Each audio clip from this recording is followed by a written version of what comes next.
What's going on? Welcome to Journey Church Online. We are so excited that you've joined us for service this morning. And we've got some cool stuff going on. We are in two places at once today. We've got our tailgate service going on in our parking lot up at our building in Three-Way, Tennessee, and we are right here online with you. We would love to connect with you. There's a few ways you can do that. If you want to drop a comment in the comment section now, you can do that. If you've got things that we can be praying with you about, you can send us a message through Facebook, or you can email us at prayer@ourjourney.com. Man, we know these last few months have been different and a little rough, but we are so thankful for everyone who has continued to partner with Journey as we continue to help people take their next steps towards Jesus. If you're looking for a way to give today, you can hop on over to ourjourney.com and you can find all that information right there for you. Hey, we are glad you're here and we are ready for worship. So why don't we dive into Journey Church Online?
So there's this little book, it's actually called the All Better book, where children are asked how to solve really big problems.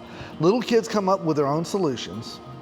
So one of the issues is they're saying that telling people that smoking is bad for them doesn't work. So what would you do to help them quit? So Alexis, age 8, says, I would go to a smoker's house, I would pretend to smoke and die. Alexis is a future actor, no doubt. Here's another problem. Too many people spend hours at jobs where they're unhappy. They give their boss some suggestions is the goal. Andrew, age 9, says, I pay them double and then have a big tickling machine for unhappy workers. Here's the toughest problem of all. It's the one we want to think about today. With billions of people in the world, someone should be able to come up with a way or a system where no one is lonely. What do you suggest? And then little kids came up with their own answers. Kalani, age 8, said, people should find lonely people and ask their name and address. And then ask people who aren't lonely their name and address. When you have an even amount of each, assign lonely and not lonely people together in the newspaper. She's going to develop a dating app and make millions of dollars. Here's another idea. Make food that talks to you. And when you eat it, for instance, it might say, how are you doing? Or, what happened today? That was from Max, age 9. Another one said these words, sing a song, stomp your feet, read a book. Sometimes I think no one loves me, so I do one of these. That's Brian, age 8. With billions of people in the world, someone should be able to figure out a system where no one is lonely. In the United Kingdom, a couple of years ago, loneliness reached such an epidemic proportion that Prime Minister Theresa May actually appointed a minister for loneliness to her cabinet. In Japan, lonely deaths among the elderly are so frequent that they actually coined a word for it. It's called kodokushi. It gained a lot of attention about 15 years ago when a man who was 70 years old died, and his body wasn't discovered until he'd been dead for 3 years. His apartment rent was just being deducted from his bank account, and until the bank ran dry, he just kept being there. Nobody found his body. That sort of thing is so common, they've actually given it a name. The former U.S. Surgeon General wrote an article not long ago, and this is what he said in it. He writes that the most common pathology he saw as a doctor wasn't heart disease or diabetes or cancer. It actually was loneliness, just people alone. He says that it's more than doubled since 1980s, and well over 40% of Americans report suffering from loneliness at significant levels. And experts expect the actual total is considerably higher because most people are just too reluctant to say, I feel lonely. When I talk about this, some of you are like, that is my story. You're like reading my mail. Others of you are like, lonely. I just wish I could get away from people. I saw a meme the other day that said, if there's a second shutdown, can I choose a different group of people to be with? You don't feel lonely. You feel crowded, surrounded, or closed in on. Maybe there's another word for your kind of loneliness. It's the feeling that you just can't find a place where you fully belong. Your desire to feel like you know why you are, where you are, a place where you fit, where you're in the right place at the right time, a place where you belong. We all have this crazy longing for belonging. I so badly wanted to say, you belonging for belonging, but I'm not going to say it because it's too corny. But if I said it, it would be true. Sometimes we have this overwhelming feeling of discontentment or feeling incomplete or out of place or unsettled. What you might be experiencing is the longing for belonging. With billions of people in the world, someone should be able to figure out a system where no one is lonely, where anyone can belong, and the good news is somebody did. In John 13, listen to these words of Jesus. He said, so now I'm giving you a new commandment. Love each other just as I have loved you. You should love each other. Your love for one another will prove to the world that you're my disciples. Jesus gives us this bizarre command. He says our main identifying quality won't be in the quality of our social media post or the wittiness of our memes or the frequency we wear our Christian swag. It won't be because our bumper stickers or our church attendance or even our ability to spew endless Christian cliches. It will be because of our love for each other. Jesus was literally telling his followers they had a new design in mind. He was doing a complete makeover, and the new product would be people like you and me, who approach the people around them in a brand new way. God's aim in human history is the creation of an all-inclusive community of loving persons with himself included as the primary sustainer, Dallas Willard said. Isn't that great? An all-inclusive community of loving persons. Find me one of those. With billions of people in the world, somebody ought to come up with a system where nobody is lonely and everybody can belong, and somebody did. And it's called the church. Now, many people think when they hear the word church, they think of a place where you go for a service or where you attend, but Jesus had so much more in mind than that. It was to be a family, not a biological family, but a spiritual one, a literal family. One time he was told his mom and his brothers were looking for him, and he had this crazy response in Matthew 12. Jesus asked, "Who is my mother? Who are my brothers?" And then he pointed to the disciples and he said, "Look, these are my mother and brothers. Anyone who does the will of my Father in heaven is my brother or my sister or my mother." Jesus came to start a family, literally. That's it. That is what we are called to be. So how do we do that? Well, glad you asked. If you keep reading through your Bible, you will see many times that there's these two words that pop up, the words one another. Matter of fact, 59 times they're mentioned in the New Testament. That's how we become this family he speaks of. Let me give you some of his ideas. He said, be at peace with one another, honor one another, wash one another's feet. He said, submit to one another, admonish one another, speak the truth to one another, be devoted to one another. This new community that Jesus introduced is called a family. It changes how we're supposed to think of church. Some people could point to a building and say, that's my church, or maybe it's a big marshmallow-looking tent. But nobody would ever point to their house and say, that's my family. No, they would point to the people. 59 one another's. In the time we have left, I'd like to go through each one of those with you. Well, we'll just go through two. The first one is found in Galatians 6. Here's what it says: carry each other's burdens, and in this way you will fulfill the law. It's this beautiful new command we are given to be carried out by carrying each other's burdens. Life can be taxing, it can be overwhelming. We were never intended to survive it alone. The beauty is that he said he would help shoulder our load, that he would be the one, and then we should do exactly for others what he does for us. I read about a woman the other day, and she phoned a friend and asked how she was doing. Terrible, came the reply. My head is splitting, my back and my legs are killing me, the house is a mess, the kids are driving me crazy, I feel so alone. Very sympathetically, the caller said, why don't you go sit down and rest? I'm going to come over right away. I'll cook lunch. I'll clean up the house. I'll take care of the children while you just get some rest. And by the way, how's your husband, Sam? The woman said, Sam? My husband's name isn't Sam. Oh dear, I must have called the wrong number. And then there was a long pause. Does that mean you're not coming over? What has changed in our world is not the burden of health or the burden of parenting or the burden of addiction or the burden of failure or the burden of loss. Those things have always existed. What has changed is that no one is coming over. We live in a world that offers all of this unthinkable opportunity, but for many of us, no one is coming over. Carry one another's burdens.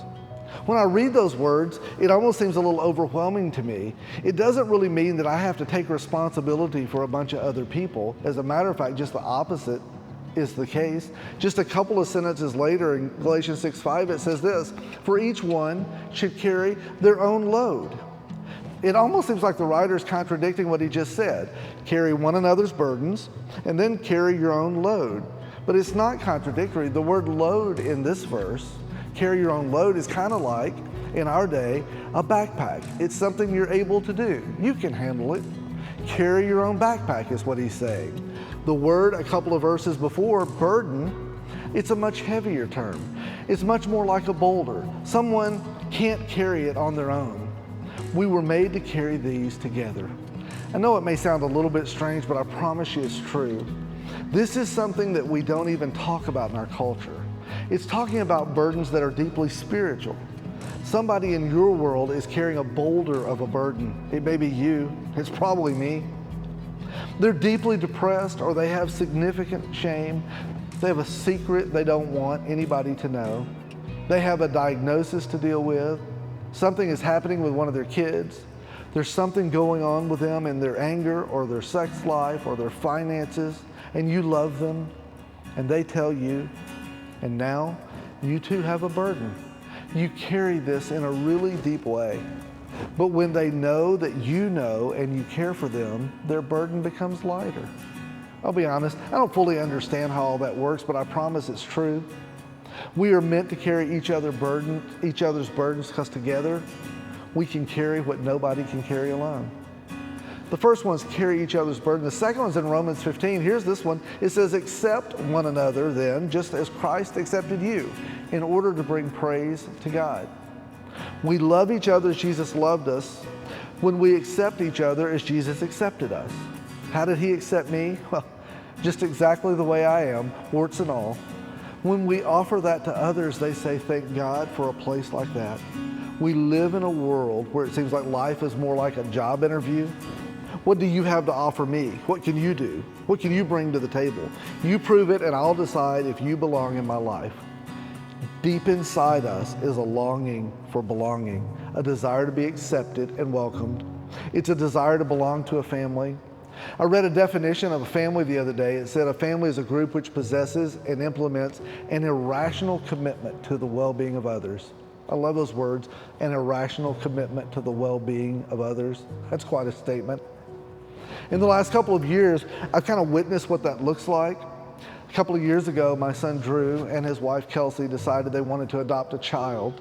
Well, the child ended up being children, two to be exact, two living, breathing, fully alive human boys. Like all children, they came with some baggage. They actually had their share, plus some. From their completely dysfunctional beginnings, they didn't come into the family offering a lot of love and encouragement. Truthfully, they required an insane amount of time and effort and patience and money. They required nonstop attention and everything you could offer, and truthfully, a little bit more. They were two very broken little boys. So as I watched, as they were loved and they were cared for and they received it just like they were, nothing else needed, I kind of wondered deep inside, in a place that you don't really tell anybody about, if I could ever love them in a way that I would love a child that was born into our family. And then the strangest thing happened. I met them. Man, was that question ever answered. Check out this picture. It was adoption day. What an incredible experience. The first time I looked into the eyes of these boys, they were accepted. They were family. Family forever. Not because they had earned it or even because they had asked for it. If you can look at them and your heart isn't moved, then your soul is cold and dead and you need a heart transplant. At least that's my opinion. By the way, that's exactly what God did for me and what he'll do for you. He offers us a new life, a whole new existence. We can come just like we are. Warts and all, we can accept his amazing invitation to follow him and submit our lives to him. He accepts us, forgives us, brings us into his family. Maybe today is the day that you could just say yes to him. Just receive his forgiveness, even now. With billions of people in the world, somebody ought to come up with a system where nobody is lonely and everybody can belong, and somebody did. It's called the church. Some of us, when we hear those words or that word church, we don't feel all warm and fuzzy inside. Church may be where some of your deepest hurts have originated. It may be where you felt judged or belittled or ignored. It may be where you felt like you'd never fit. Man, I hate that. But I know it's true. You know why? It's because sometimes we're not very good at being who we're supposed to be. As someone who's led churches for over 30 years, I'm partly to blame for that, and I hate that. The good news is I'm not finished. I'm still breathing. I can do better. We can do together something that no one could dream of. We could produce an environment where everybody is welcome and nobody is perfect and anything is possible. So if you're in West Tennessee this next weekend, at 6 o'clock Saturday night and 9:30 and 11 on Sunday, you can come to Journey in person. I'll just tell you this, we don't have it all figured out about being a church, But our goal is to be a place where people will accept you just like you are, a place where you can do the same for someone else. We seek to be a place where mask wearers and mask avoiders can still love each other, where Fox Newsers and CNNers can bear each other's burdens, where grew up in church people and I don't even like church people can belong. If you can attend, just go to ourjourney.com and reserve a seat so there'll be room for you, and anything else you need to know will be found at that website. Now, if you're outside our area, or if you're not in a spot where you feel like you need to attend right now, next Sunday at 9:30 and 11, or next Tuesday at 7 o'clock in the evening, you can just open your device to ourjourney.com and click and watch. You'll see a little different format than what you're used to. You'll see our time together just like you were in our big room. Please make it a priority to join us. But our goal isn't to ask you to watch a service, it's to ask you if you'd be a part of our family. When you start viewing, you'll notice there's an area where you can enter your name, just your name. You've got one, you can do it. Our hope is that when you do that, one of our hosts will welcome you personally. Please don't just be a spectator. Engage, join in. Maybe you can help welcome others. Electronically, we can begin to get to know each other. Now, it's not an instant thing, but it is possible. Our goal is to build an online church campus, a place where broken, lonely, or hurting people, or in other words, people, can find people who care. A place where together we can engage with God and learn and grow. Now, will that process be easy or perfect? No, because nothing is. Will it be worth it?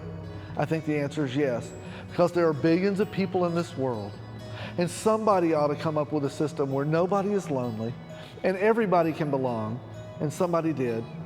It's called the church, and you belong. Man, what an awesome word from Chris this morning.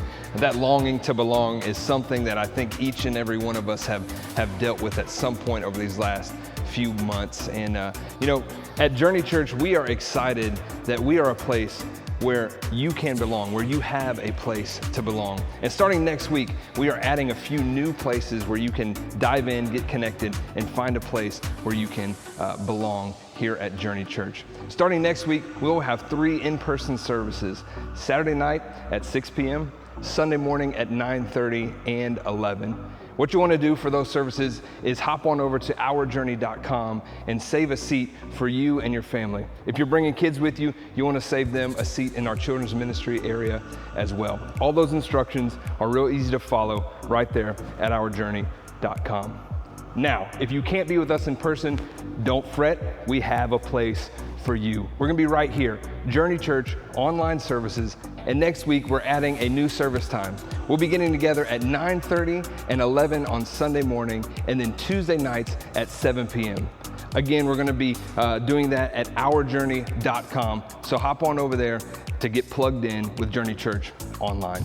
Again, we are so thankful that you've spent this morning with us worshiping. We're so thankful for everybody who has supported Journey Church and continues to pray for Journey and our mission to help people take their next steps towards Jesus. If you need any information at all on how to get connected or any way that you can give and help support Journey Church, again, you can find all of that information at our website, ourjourney.com. I hope you guys have a great day. We'll see you next week.